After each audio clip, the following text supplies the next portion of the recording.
There is what is known as a post-hypnotic suggestion. An understanding of this can assist in understanding of the basic mechanism of insanity. The actions under both circumstances are not identical, but they are similar enough in their essence.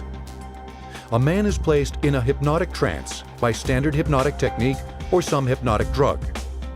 The operator then may say to him, "When you awaken, there is something you must do.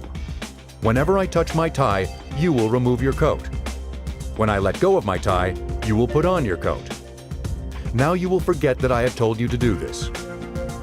The subject is then awakened. He is not consciously aware of the command. If told he had been given an order while asleep, he would resist the idea or shrug, but he would not know.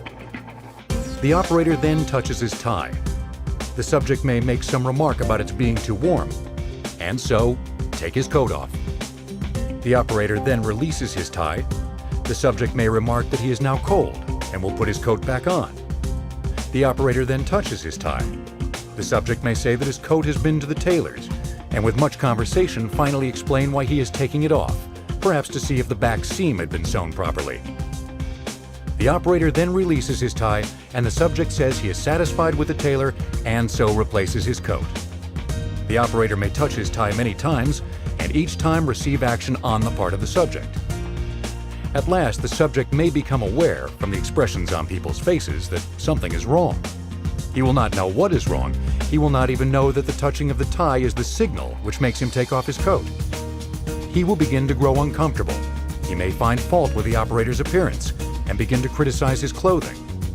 He still does not know the tie is a signal. He will still react and remain in ignorance that there is some strange reason he must take off his coat.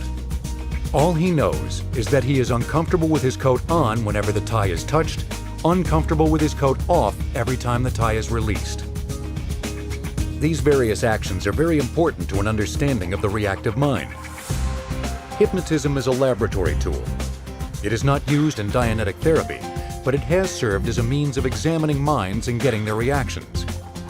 There is some portion of the mind which is not in contact with the consciousness, but which contains data.